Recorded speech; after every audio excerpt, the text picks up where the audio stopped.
Now let's talk a little bit about this language that's being used. The term illegal is dehumanizing.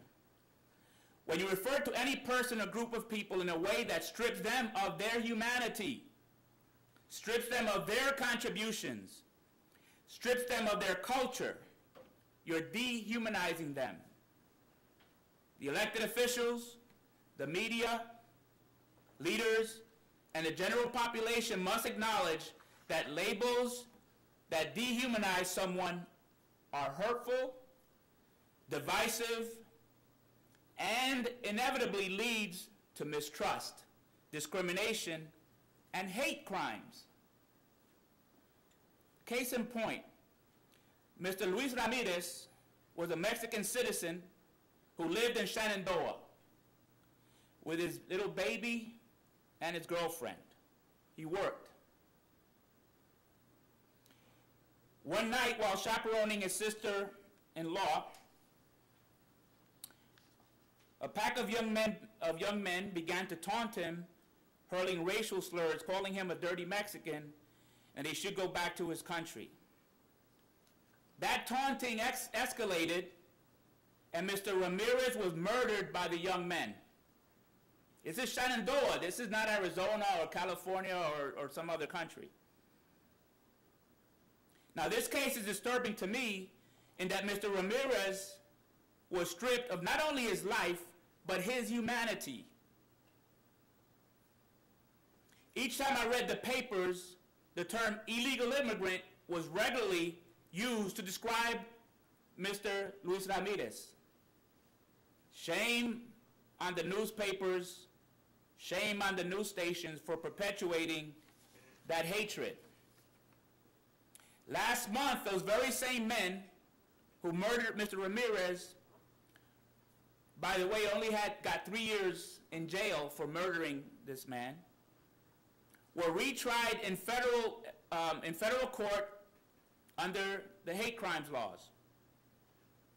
They were found guilty. Even after the evidence that was presented showed that the police officers who went to the scene, one of them was the boyfriend of one of the kids' mothers. They conspired to destroy evidence. The sneaker that the boy had on that showed that he was the one that left this footprint on this man's head, embedded. Just imagine a footprint embedded on your head. The evidence was removed. All this happened. Even after all that evidence, there were still people who were interviewed on the television in this state, in this region, people that were interviewed, and their response was, it is unfair that those boys had to get retried. It's not fair that they had to go back to court because that guy was an illegal Mexican. Young people, tell me what that feels like. You know? Talk to me. Tell me what that feels like. That a friend of yours, a parent of yours, a brother, a cousin of yours would say, it's okay to murder somebody because they're a dirty Mexican or an illegal immigrant or a faggot for that matter. How does that make you feel? My point is that these things are perpetuated when you as young people don't stand up and say, we don't like this. We don't accept this. We are better people than that.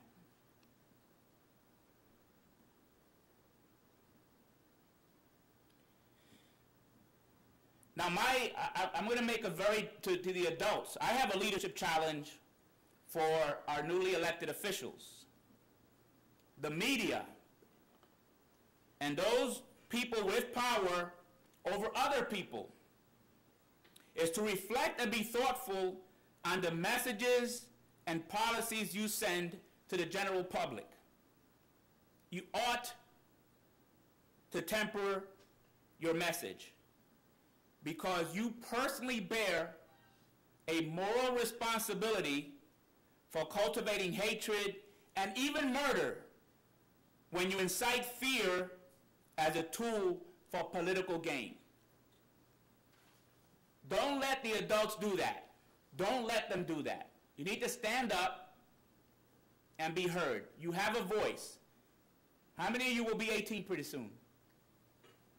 Okay? Within how many years? This year. Many of you will be able to vote in our next election. You have a voice. You have to be able to stand up.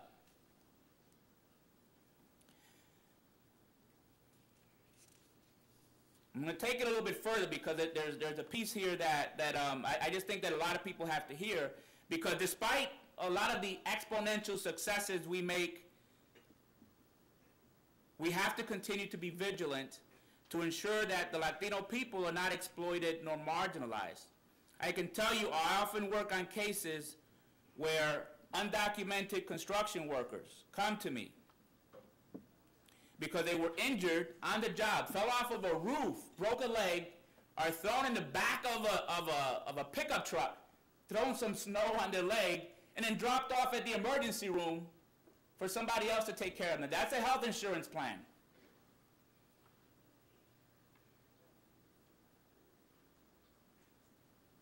We have women in the workplace who are sexually harassed and threatened to be deported if they don't give in to sexual favors. These things are happening. It could be happening to your parents. It could be your parents. You got to stop it.